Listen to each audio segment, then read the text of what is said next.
Kami mau bawa hati yang mengasihi-Mu, hati yang mau taat kepadamu, hati yang mau percaya kepadamu, hati yang mau berserah kepadamu Tuhan. Kami percaya pagi hari ini Kau sudah menyiapkan berkat yang terbaik dalam ibadah ini, yaitu kehadiran-Mu sendiri, yaitu firman-Mu, isi hati-Mu, pesan-Mu secara khusus buat setiap kami yang datang pagi hari ini. Karena kami percaya tidak kebetulan Tuhan kami datang pagi hari ini. Karena Tuhan mau berbicara buat setiap kami. Ada pesan khusus, ada janji khusus yang Tuhan mau beri buat setiap kami. Terima kasih Tuhan, kami mau buka hati. Kami mau buka telinga kami Tuhan. Biar kuasa firman-Mu Tuhan membangkitkan kami. Kuasa firman-Mu Tuhan mengubahkan kami ya Tuhan pagi hari ini ya Tuhan. Terima kasih, kami bersyukur. Kami mau sambut firman-Mu di dalam nama Tuhan Yesus Kristus. Haleluya. Amin. Amin. Silakan duduk saudara. Shalom. Selamat pagi. Puji Tuhan. Ya, kita semua dalam keadaan baik semua karena pemeliharaan Tuhan. Minggu depan kita akan merayakan ya, bukan merayakan. Kita mau bersyukur atas penyertaan Tuhan buat gereja ini. Selama 52 tahun gereja ini sudah ada, gereja ini sudah berdiri. Kita percaya Tuhan punya maksud, Tuhan punya tujuan, ya Tuhan punya rencana buat kota ini dan kota di sekitarnya. Kita percaya karena Tuhan mengasihi umatnya di kota ini. Sehingga gereja ini boleh ada sampai sekarang saudara. Cukup panjang perjalanannya 52 tahun. Dan kita berdoa bersama-sama biar gereja ini menjadi tempat untuk kita bisa bertumbuh dewasa. Amin. Ya, bertumbuh dewasa bersama-sama karena tujuan kita itu adalah keserupaan Kristus saudara. Kita akan siap dijemput Tuhan nanti waktu Tuhan menjemput kita. Ya, kita menjadi mempelai wanita yang cantik di hadapannya.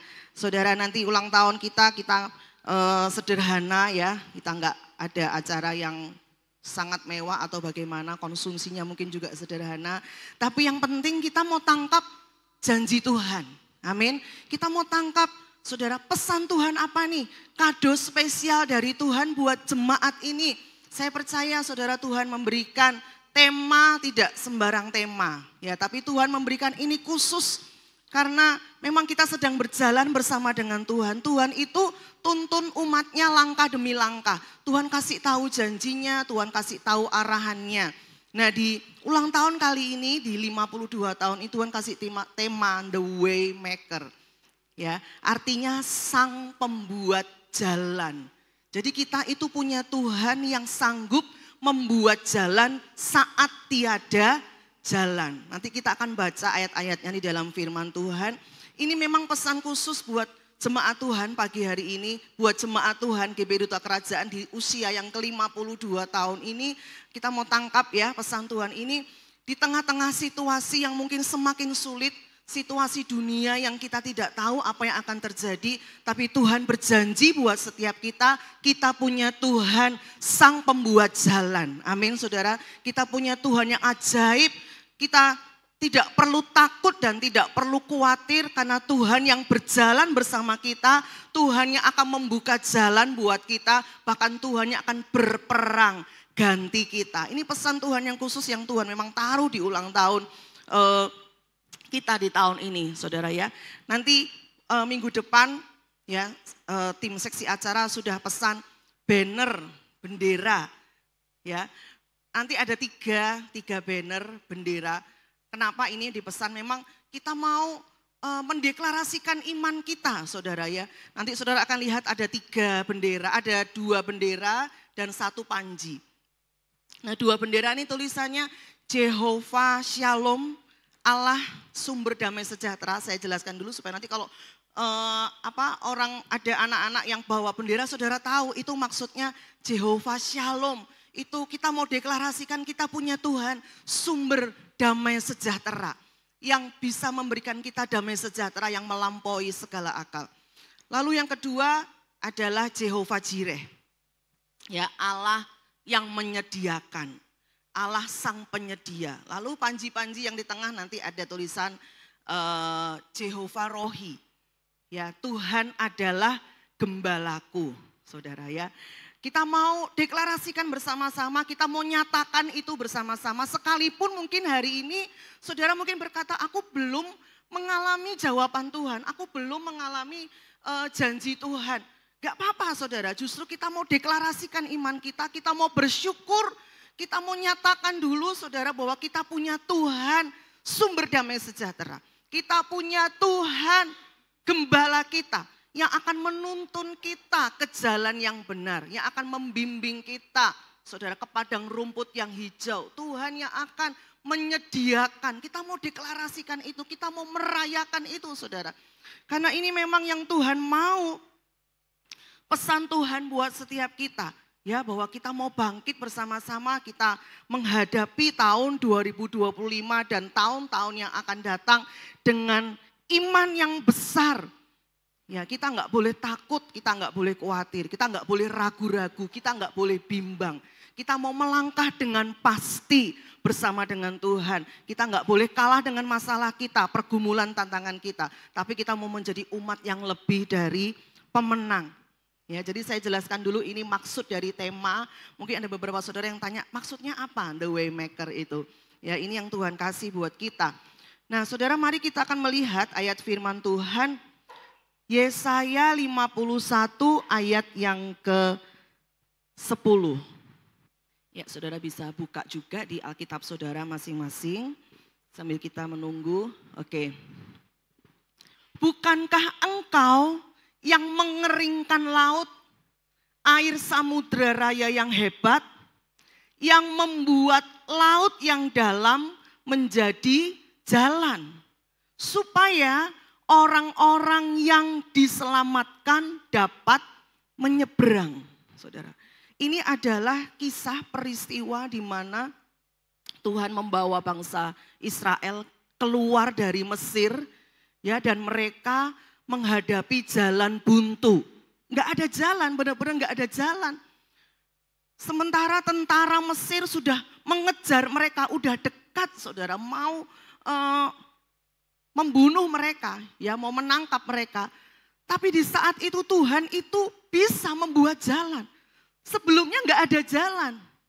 Saudara pernah menghadapi situasi dalam hidup saudara, sebelumnya itu enggak ada jalan, benar-benar mentok. Jalan buntu, enggak ada jalan. Tapi luar biasanya Tuhan kita, kuasanya yang dahsyat itu. Dia bisa buat jalan itu. Ya, di depan bangsa Israel itu adalah laut, samudra raya, saudara. Tapi Tuhan itu bisa pimpin bangsa Israel tepat di depan.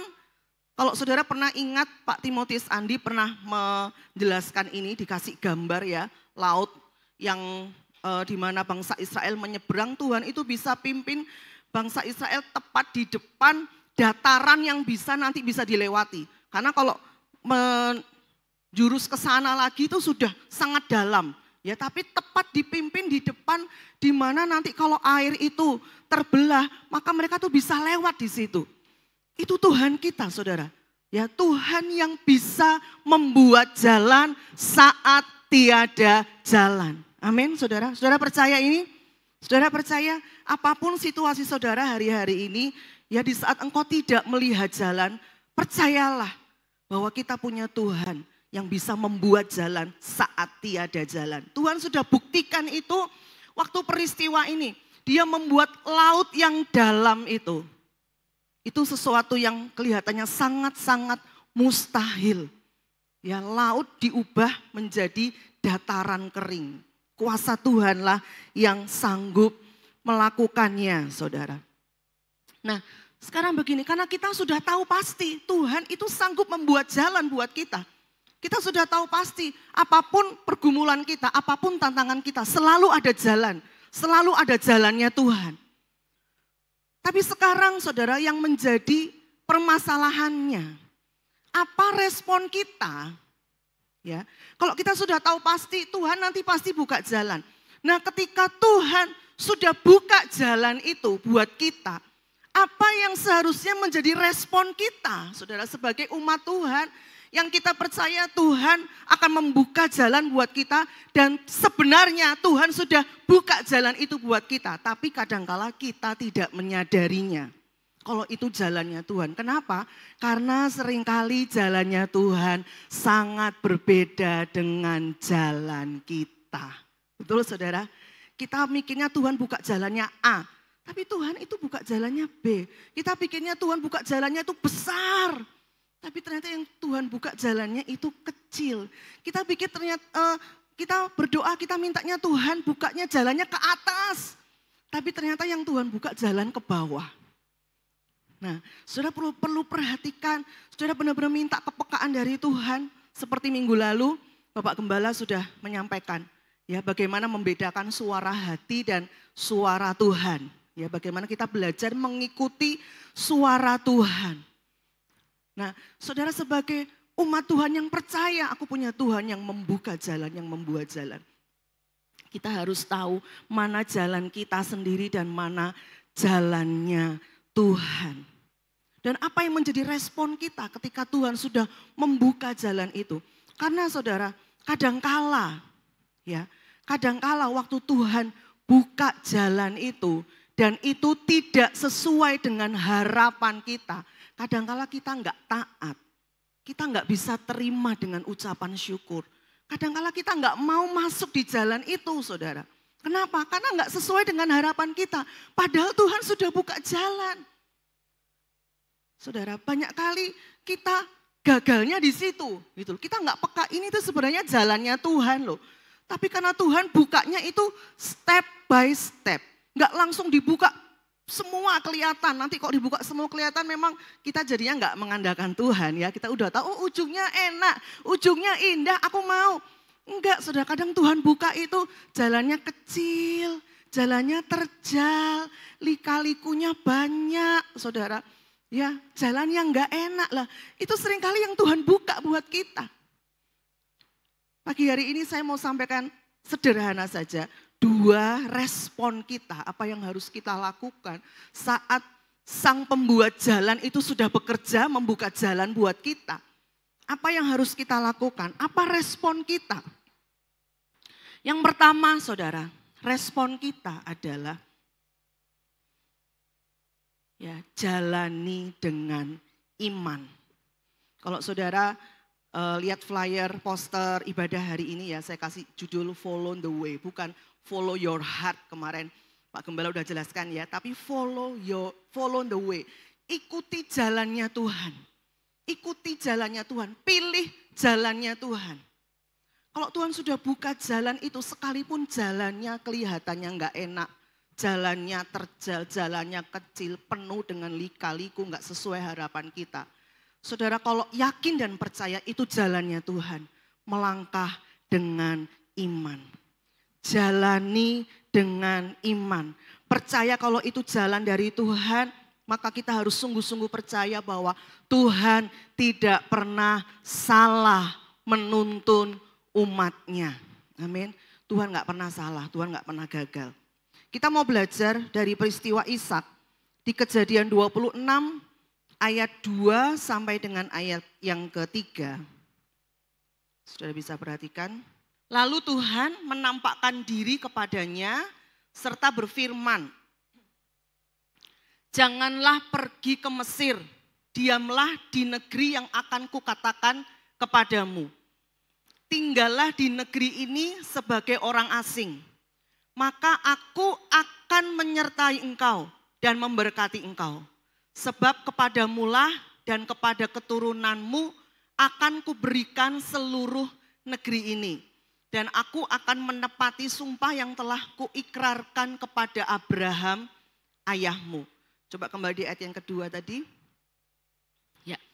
Jadi ini peristiwa di mana Ishak waktu itu ada di negeri Filistin dan negeri itu sedang kelaparan, saudara. Ya, sedang mengalami kekeringan, sedang mengalami kelaparan.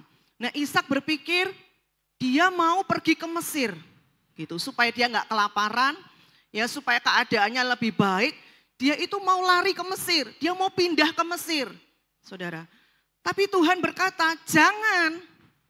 Tuhan tutup jalannya, bukan itu jalannya. Ya, Tuhan berkata, jangan pergi ke Mesir, tapi tetap diam di negeri ini. Bahkan di negeri ini sebagai orang asing. Karena itu memang bukan negerinya Ishak ya. Jadi Tuhan tutup jalan yang Ishak rancangkan untuk dia itu ke Mesir. Tapi Tuhan buka jalan yang berbeda, yang di luar ekspektasinya Ishak, ya di luar harapannya Ishak. Tuhan buka jalan, Tuhan berkata, kamu tetap tinggal di sini, di Gerar, di negeri orang Filistin ini sebagai orang asing. Tapi Tuhan berjanji, tapi aku akan menyertai engkau dan aku akan memberkati engkau, saudara. Saudara perhatikan di sini, Ishak itu bisa dengan taat. Karena dia percaya Tuhan itu tidak pernah salah menuntun dia. Karena Tuhan sudah berjanji untuk menyertai dia dan untuk memberkati dia. Nah saudara lihat responnya Ishak di ayat 12 sampai ayat yang ke-13. Karena Ishak percaya maka dia taat.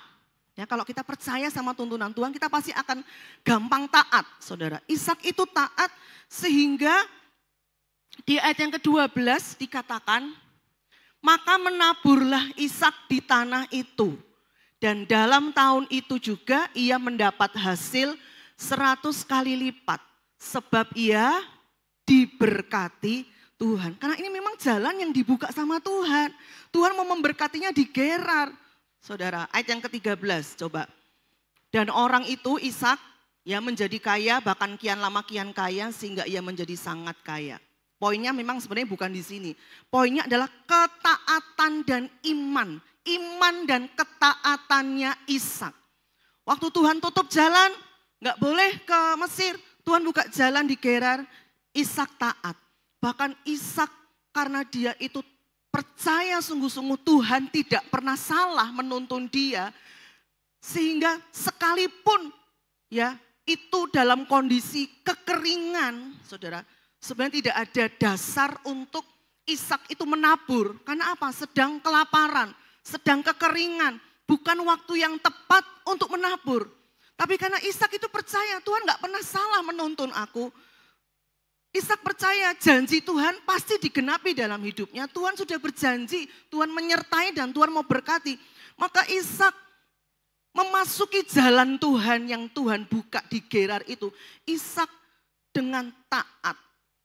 Dia melakukan bagiannya. Dia menabur di tanah itu. Di saat kekeringan itu. Dan Tuhan memberkati Ishak.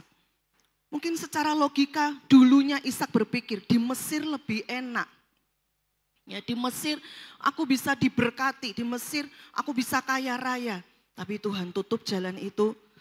Dan sekarang Ishak melihat bagaimana sungguh-sungguh waktu Tuhan itu buka jalan.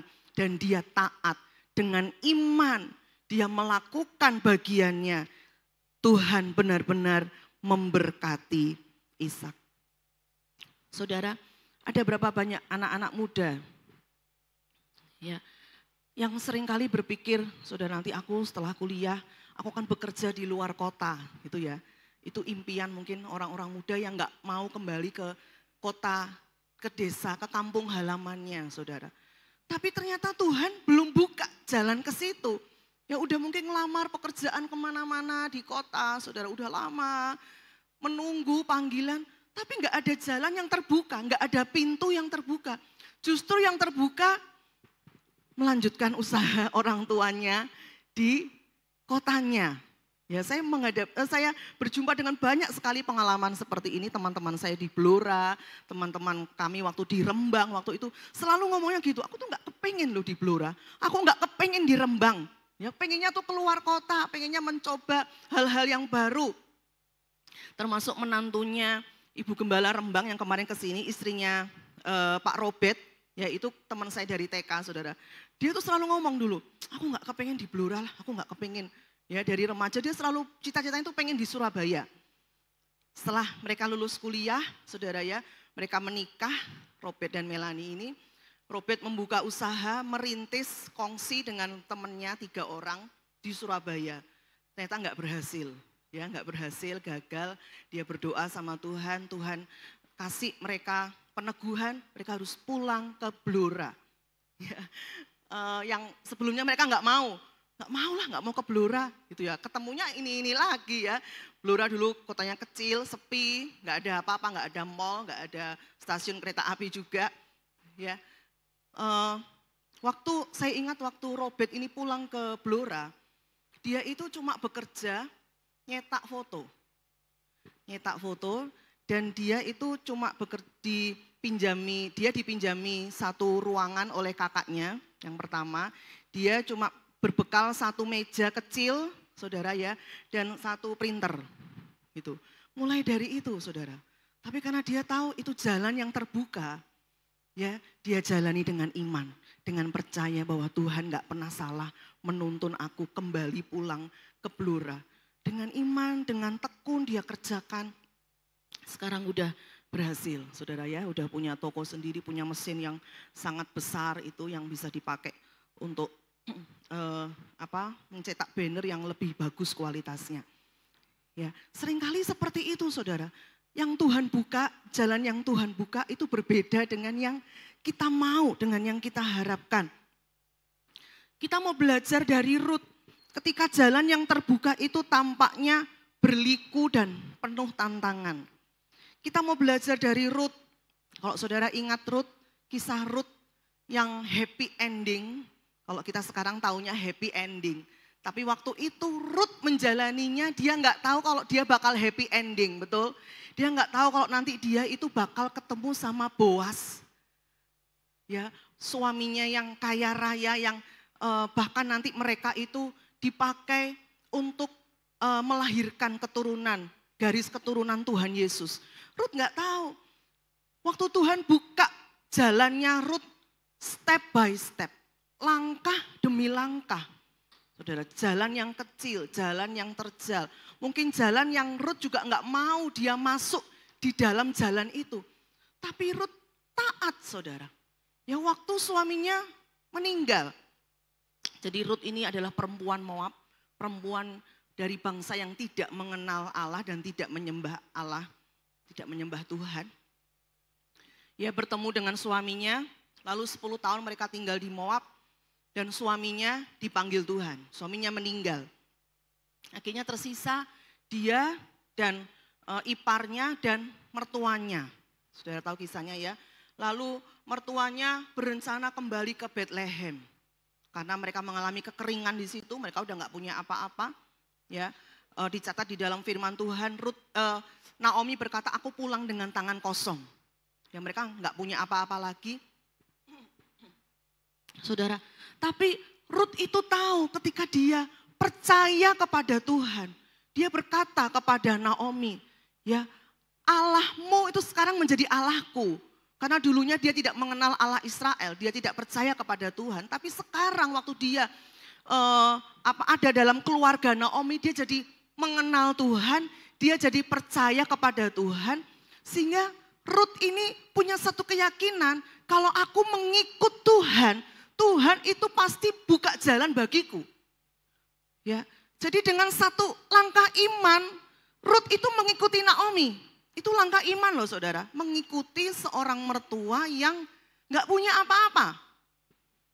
Ya, dia seorang gadis muda, dia seorang wanita muda yang sebenarnya dia bisa pulang kembali ke orang tuanya. Betul ya? Bisa pulang kembali, bisa berkumpul kembali dengan keluarganya karena suaminya sudah meninggal. Dia bisa pulang kembali ke Moab. Tapi dia tahu, dia memilih untuk dia mengikuti Tuhan. Ya, dan dia percaya kalau dia ikut Tuhan, yang dia sembah, yang mertuanya sembah, Tuhan itu pasti buka jalan. Karena Tuhan Allah Israel, Tuhan yang luar biasa, Tuhan yang dahsyat. Maka langkah demi langkah, Rut itu mengikutinya. Ya, waktu Naomi berkata kita akan pulang ke Bethlehem, Rut ikut, saudara. Ikut seorang mertua, ibu tua yang udah gak punya apa-apa. Kalau menurut logika kita, ya sebenarnya ngapain? Gak ada harapan kan? Mau buat apa? Mau ngapain? Gak ada duitnya, gak ada harapan, udah tua.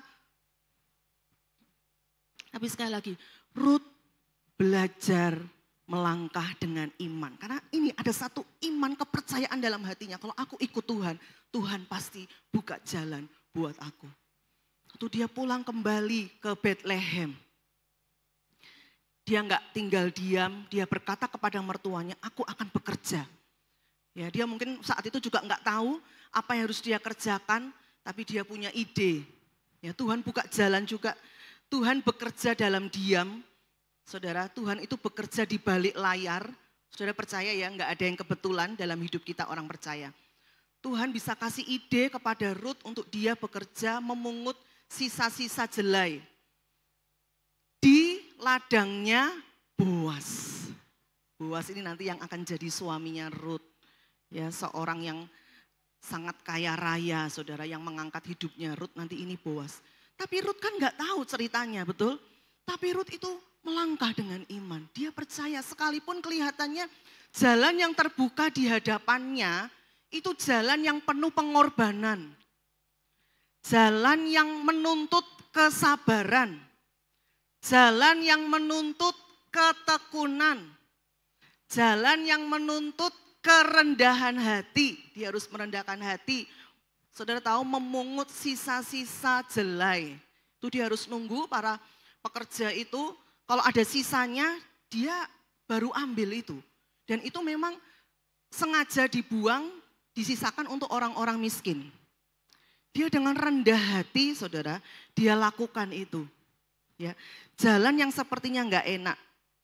Tapi disitulah Ruth melalui semuanya dengan taat. Ya, ada berapa banyak sekarang, saudara? Sebenarnya Tuhan sudah buka jalan buat kita. Tapi jalannya itu berbeda dengan apa yang selama ini kita bayangkan, apa yang selama ini kita pikirkan, saudara. Saudara kalau tahu dengan pasti itu jalannya Tuhan, itu pintu yang Tuhan buka untuk engkau masuk dulu, masuklah saudara. Ya, berjalanlah dengan iman, langkah demi langkah. Karena Tuhan akan buka itu langkah demi langkah. Dan saudara pasti nanti akan melihat ujungnya di sana itu pasti indah, saudara. Saya mau cerita ya, dulu kalau saya ingat ini saya juga, aduh kenapa dulu saya seperti itu ya. Dulu saya waktu di Rembang, ditunjuk, diminta jadi bendahara BBI Perwil Timur ya, kan masih di Timur. Saya itu enggak mau saudara ya, karena masih punya anak kecil-kecil kan waktu itu. Karena kalau jadi bendahara pengurus BBI Perwil itu sering pergi-pergi, rapat lah, rakerda lah gitu. Saya itu enggak mau, saya nolak-nolak. Tapi kalau dipaksa terus ya, enggak ada yang lain, udah kamu aja. Dipaksa terus, akhirnya dengan berat hati saya itu mau. Tapi sebenarnya terpaksa juga saya itu melakukan tugas itu. Karena kalau rapat saya harus tinggalin anak saya masih kecil-kecil. Nah saudara, setiap saya itu ikut rapat dengan terpaksa. Ya, karena waktu itu saya merasa saya paling muda sendiri. Dan ibu-ibu WBI kalau kumpul itu pakai rok saudara ya, semua tuh pakai rok gitu ya. Saya nggak terbiasa pakai rok, sukanya pakai celana panjang. Saya itu sering ngedumel, sering bersungut-sungut. Aduh harusnya aku nggak terima tugas ini. Tapi saudara lewat jalan yang kayaknya nggak enak itu, ya penuh pengorbanan, penuh tantangan buat saya. Tapi di situ saya bisa bertemu dengan orang-orang kunci yang ternyata kalau saya kilas balik sampai hari ini, oh ternyata gitu ceritanya. Saya bertemu dengan anaknya Pak almarhum Ruby Dirgantara GBI Haleluya Purwokerto, Ibu Rani. Lalu saya diminta jadi pengurus DPA di Jawa Tengah. Lalu saya lewat pengurus DPA itu saya bisa bertemu dengan Bapak Andre Imam. Kalau saudara masih ingat yang agak botak itu ya, dari Jakarta. Lalu dari Bapak Andre Imam saya bisa berkenalan dengan Ibu Cindy Montolalo yang bawa tim Christ Katedral ke sini, yang selama 3 tahun misi ke sini saudara ya. Dan lewat itu saya melihat pintu-pintu yang Tuhan buka itu banyak sekali. Dari mulai jalan pertama yang Tuhan buka. Tuhan nggak langsung buka, nanti kamu akan ketemu orang ini, kamu akan melayani di sini. Dan waktu saya di pengurus DPA itu bahkan saya dapat kesempatan 12 hari ada di Singapura, saudara. Gara-gara saya jadi pengurus DPA itu. Ya, dan waktu di Singapura saya juga bertemu dengan banyak orang, banyak kenalan yang sampai hari ini juga Tuhan itu bisa buka pintu lewat mereka untuk saya bisa kenalan dengan lebih banyak orang lagi. Kalau saya melihat, iya ya benar ya, Tuhan tuh waktu buka pintu yang pertama itu sepertinya nggak enak buat saya waktu itu. Tapi waktu saya akhirnya menyerah, belajar taat, akhirnya Tuhan buka jalan, buka jalan, buka jalan. Itu di dunia pelayanan. Di dunia pekerjaan, saudara, dunia pekerjaan. Waktu saya melahirkan anak pertama, saya sudah nggak jadi full timer ya. Artinya tidak ngantor, tapi tetap full semua pelayanan saya tetap kerjakan. Nah, waktu itu Tuhan buka jalan, saya punya usaha, ya. Karena kakak saya itu produksi tas dan suaminya itu sandal murah seperti itu. Akhirnya Tuhan buka jalan, saya bisa memulai usaha itu. Usaha kecil pertama, saudara, di toko kontrakan 3 kali 3 meter. Waktu Tuhan buka jalan itu saya masuki, jalani dengan iman. Ya. Tapi tetap dengan satu komitmen di hati saya bahwa panggilan utama saya itu untuk melayani Tuhan. Ya, jadi waktu Tuhan buka saya kesempatan itu, saudara, saya atur sedemikian rupa bagaimana supaya saya bisa tetap fokus melayani Tuhan.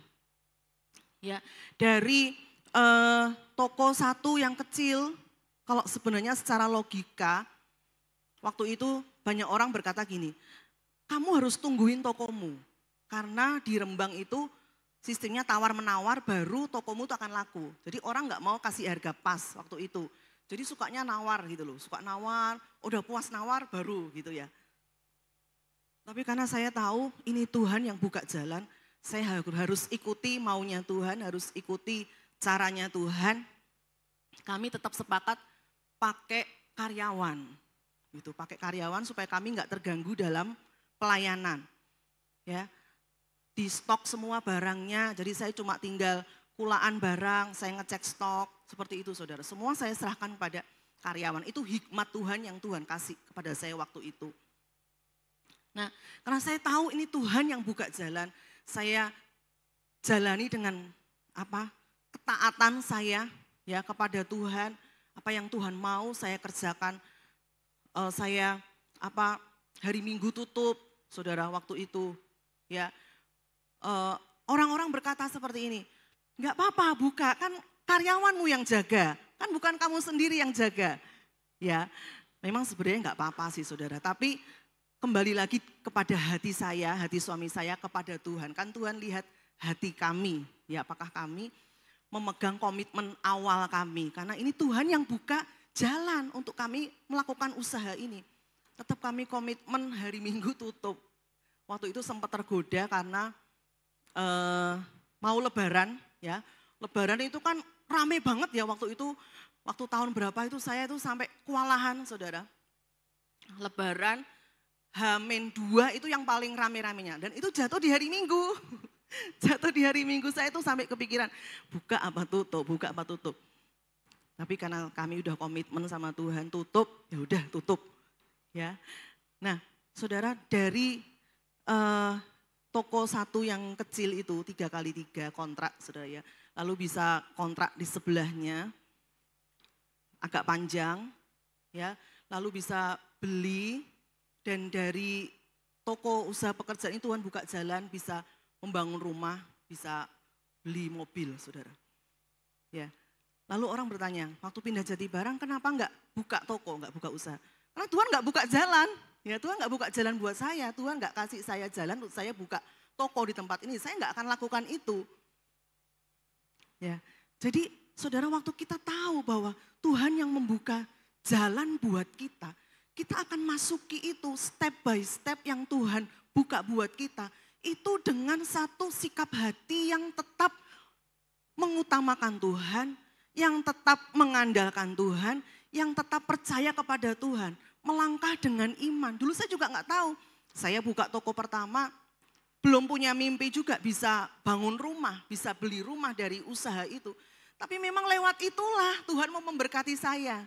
Saudara, lewat usaha itulah Tuhan mau memberkati kami.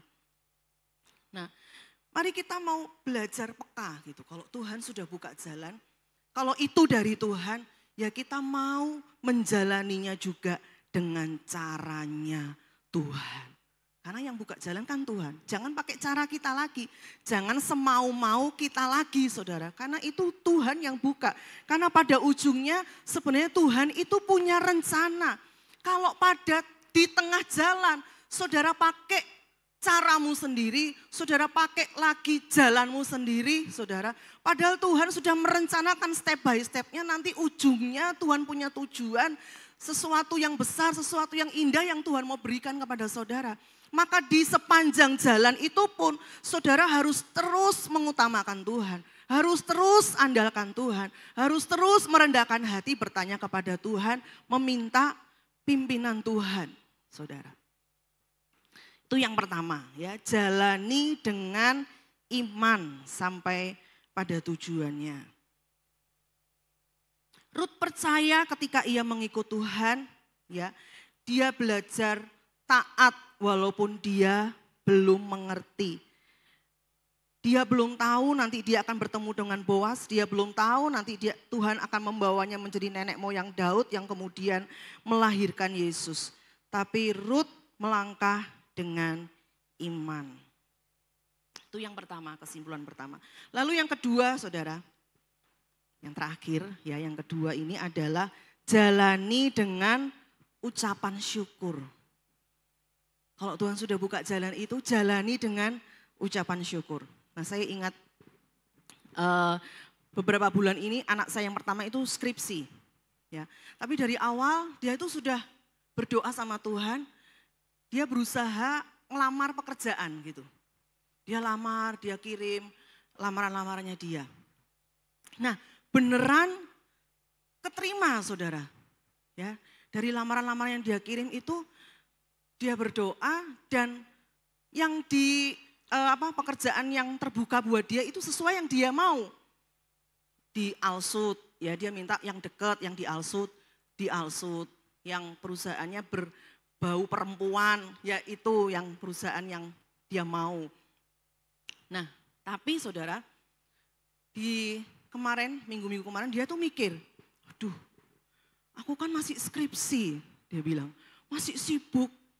Waduh, sebenarnya kemarin aku nggak ngelamar dulu ya, karena masih pengen setelah skripsi itu pengen santai-santai gitu loh, pengen nggak sibuk, kepengen mungkin pulang jadi barang santai-santai dulu gitu ya, setelah sibuk skripsi, kepengennya seperti itu. Dari yang pertama dia syukuri, yang Tuhan buka jalan yang pertama dia syukuri, dia jadi nggak mengucap syukur, dia jadi agak gerutu, aduh iya ya kenapa ya, kok aku jadi keterima ya, loh saya ngomong loh, gimana sih kamu C, ini kan hasil doamu, kamu udah berdoa, Tuhan buka jalan, tapi kok tiba-tiba kamu tuh jadi bersungut-sungut. Berapa banyak kadang-kadang kita juga seperti itu, saudara ya. Kadang-kadang apa yang pertama kita syukuri, tidak lagi kita syukuri. Masih ingat dulu khotbah Bapak Gembala ya. Dulu kita berdoa minta pasangan hidup sama Tuhan. Tuhan kasih aku pasangan hidup yang terbaik, suami yang terbaik, istri yang terbaik. Tapi setelah Tuhan beri, Tuhan jawab. Saudara, apakah saudara masih mensyukuri? Masih berapa tahun, Fandi? Iya. Ya, belum teruji. Belum melewati badai. Ada masa-masa sulit. Ya.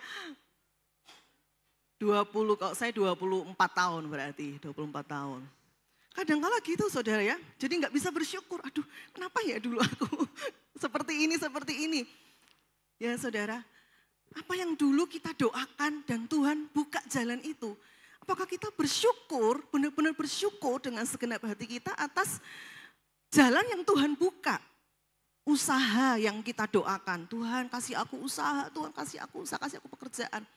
Tapi Tuhan mulai buka jalan dengan usaha-usaha yang kecil mungkin ya. Usaha-usaha yang kecil, usaha-usaha rumahan. Ya, apakah kita bersyukur? Kita menjalani itu dengan ucapan syukur dari Tuhan. Kalau kita percaya itu Tuhan yang buka, harusnya kita bersyukur saudara. Dan selalu bersyukur. Coba kita lihat di Mazmur 106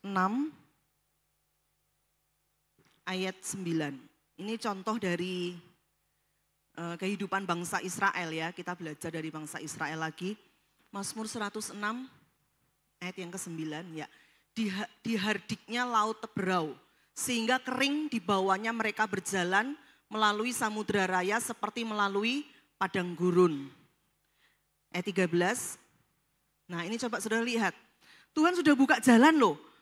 Israel bisa lewat jalan dataran kering. Ya Tuhan buat jalan, saat tiada jalan Tuhan buat jalan. Tapi lihat ayat yang ke-13 dikatakan tetapi segera mereka melupakan perbuatan-perbuatannya dan tidak menantikan nasihatnya. Segera mereka tuh lupa kalau itu Tuhan yang buka jalan. Mereka udah lupa, udah biasa. Mereka menganggapnya itu hal yang biasa. Ya, mereka jadi lupa. Ayat 21, mereka melupakan Allah yang telah menyelamatkan mereka. Yang telah melakukan hal-hal yang besar di Mesir. Mereka lupa.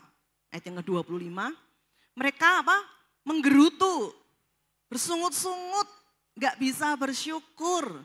Mereka menggerutu di kemahnya dan tidak mendengarkan suara Tuhan. Coba Keluaran 16 ayat yang ketiga. Ya, ini salah satu contoh saja persungutannya Israel. Sebenarnya banyak banget saudara kalau saudara baca di Keluaran itu. Sebelum Israel nyebrang laut Teberau, mereka bersungut-sungut. Setelah nyebrang, bersungut-sungut lagi.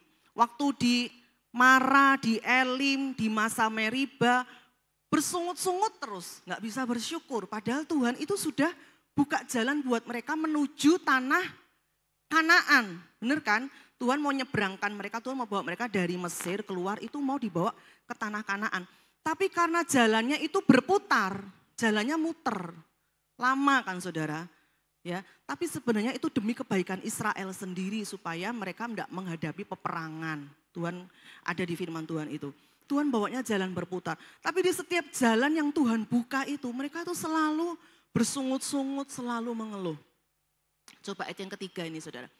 Ini salah satu saja persungutan mereka. Dan berkata kepada mereka, kalau kami mati tadinya di tanah Mesir oleh tangan Tuhan ketika kami duduk menghadapi kuali. Wah, saudara ya, ini kayaknya sangat menyakiti hati Tuhan ini ya. Mereka itu bersungut-sungutnya sampai kayak gini ya. Lebih baik dulu matinya di Mesir aja sambil di depan kuali, sambil maksudnya mereka itu enggak kekurangan makan, mereka puas dengan daging. Ketika kami duduk menghadapi kuali berisi daging dan makan roti sampai kenyang. Sebab kamu membawa kami keluar ke padang gurun ini untuk membunuh seluruh jemaah ini dengan kelaparan. Ini ngomong sama Musa, saudara. Jadi ini bersungut-sungut terus. Mereka ngomong, enak di Mesir ya, ngapain sih kalian bawa, ngapain sih Tuhan tuh bawa kami keluar dari Mesir. Ya, apa enggak ada kuburan di Mesir, sampai ngomong gitu loh. Apa enggak ada kuburan di Mesir sampai mau bawa kami keluar Mesir hanya supaya kami mati kelaparan, mati kehausan. Mereka ngomel terus saudara, enggak bisa bersyukur padahal ini jalannya Tuhan. Tapi mereka harus melalui padang gurun memang. Ya, padang gurun itu memang enggak ada apa-apa saudara ya. Mungkin mereka pengennya itu kalau jalan Tuhan tuh pengennya padang rumput gitu ya, yang banyak airnya, mungkin juga banyak makanannya. Terus enggak usah berputar, langsung ya potong jalan yang cepat, yang enak. Kadang itu maunya kita kan saudara ya. Maunya enak, maunya cepat. Nah tapi Tuhan enggak. Ya Tuhan itu memproses kita. Tuhan juga membentuk kehidupan kita. Tuhan sudah buka jalan tapi mereka masih bersungut-sungut lagi dan lagi. Sehingga saudara Tuhan akhirnya marah ya sama bangsa Israel. Karena mereka selalu ngomong itu, kami mati di padang gurun, kami mati di padang gurun. Akhirnya Tuhan, ini di perjanjian lama ya, Tuhan ngomong, apa yang kamu katakan di hadapanku, aku akan lakukan. benar-benar mereka mati di padang gurun, saudara. Karena Tuhan memang ngomong, apa yang kamu katakan, kamu selalu ngomong mati di padang gurun. Akhirnya mati beneran. Ya, itu bahayanya persungutan, bahayanya kata-kata omelan, persungutan yang keluar dari mulut kita. Saudara, mari belajar bersyukur dengan jalan yang Tuhan buka. Ya, sekalipun tidak sesuai harapan kita. Jangan iri dengan jalan hidup orang lain. Nah, ini juga penting ya. Jangan melihat orang lain.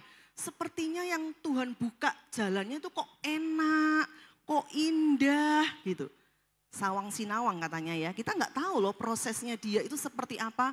Ceritanya dia harus berjuang itu seperti apa. Ya, kita nggak boleh iri dengan jalan hidup orang lain yang kelihatannya lebih enak dan lebih indah. Tapi sebaliknya juga, kita juga nggak boleh suka menghakimi jalan hidup orang lain yang kelihatannya lebih susah, lebih menderita dari kita. Betul saudara? Saya mendengar kadang orang berkata gini, iya ya, dia sakitnya nggak sembuh-sembuh. Itu karena dulu dia punya dosa, masa lalu gini gitu. Ya, kita nggak boleh menghakimi seperti itu saudara. Kita nggak tahu cerita pertobatannya bagaimana, kita nggak tahu kisahnya, prosesnya Tuhan dalam hidupnya. Saya percaya kalau dia, orang-orang ini, orang-orang yang mengasihi Tuhan, yang taat sama Tuhan sampai akhir hidupnya, tetap ada kasih karunia, tetap semua itu indah pada waktunya. Jadi jangan suka membandingkan jalan hidup kita sama orang lain gitu. Ya, kalau kita melihat yang lebih tinggi, kadang kita suka iri. Kalau lihat yang lebih rendah, menghakimi saudara ya. Nah, saya rindu berdoa, keluarga GBI Duta Kerajaan di tempat ini nggak ada yang seperti itu. Amin. Kita saling support, kita saling mendukung, kita turut berbahagia melihat jalan hidup orang lain yang kelihatannya lebih enak. Jalan-jalan yang terbuka kelihatannya kok lancar, kok mulus, nggak ada tantangannya. Kita ikut bersyukur, saudara. Kita nggak tahu prosesnya, kita nggak tahu bagaimana dari awal dia menghadapi perjuangan itu. Yang kita tahu kan hasilnya kan, bener ya. Yang kita tahu sekarang kan hasilnya, tapi nggak tahu dari awal perjuangannya seperti apa. Nah yang kedua juga, jangan cepat punya asumsi negatif, menghakimi, menjudge orang. Iya sih kamu nggak sembuh-sembuh sakitnya, iya sih kamu ngalami ini karena dulu kamu seperti ini. Juga jangan pahit hati, jangan kecewa kalau seandainya Tuhan buka jalan dan kita harus melalui jalan itu sendirian. Kadangkala saudara, Tuhan itu memang izinkan karena Tuhan itu mau berurusan secara pribadi dengan kita. Kadangkala Tuhan izinkan kok ada satu saat itu kayaknya teman-teman kok nggak ada yang peduli ya. Bukan karena mereka nggak peduli. Sekali lagi jangan menghakimi. Jangan menghakimi orang yang kayaknya nggak peduli sama saya ya. Kadangkala memang Tuhan izinkan ada waktu-waktu tertentu kita sendirian dengan Tuhan. Karena Tuhan lagi berurusan dengan kita. Jadi jangan pahit hati, jangan kecewa. Kalau engkau diperhadapkan jalan yang Tuhan buka dan engkau harus lalui itu sendirian. Bukan sendirian sih, engkau bersama dengan Tuhan. Amin saudara. Jadi jaga hati. Jaga hati. Kalau Tuhan buka jalan, tadi yang pertama jalani dengan iman, ucapan syukur. Dan jaga hati di sepanjang jalan itu. Sampai nanti pada akhirnya saudara akan melihat ujungnya nanti saudara baru akan tahu, oh ini toh jalannya Tuhan. Betul ya? Nanti baru kita sadar, oh begini toh. Baik, saudara pulang ke rumah, suami istri coba merenungkan bersama-sama ya. Ada jalan-jalan yang Tuhan buka, ujungnya seperti ini. Ternyata maunya Tuhan seperti ini. Saudara, ayat yang terakhir kita akan lihat Yesaya 43 ayat 19. Lihat, aku hendak membuat sesuatu yang baru. Ya, jalan yang baru, pintu yang baru, kesempatan yang baru, Tuhan itu bisa buat, Tuhan bisa buka. Masih ada harapan. Jadi jangan putus asa, jangan menyerah. Apapun yang terjadi, karena Tuhan sanggup membuat jalan yang baru. Yang sekarang sudah tumbuh. Belumkah kamu mengetahuinya? Ya Tuhan mau kita buka mata kita. Tuhan sebenarnya sudah bekerja, Tuhan sedang membuka jalan itu. Ya, aku hendak membuat jalan di padang gurun. Yang sepertinya sangat mustahil, tapi kita punya Tuhan yang sanggup, kuasanya yang luar biasa.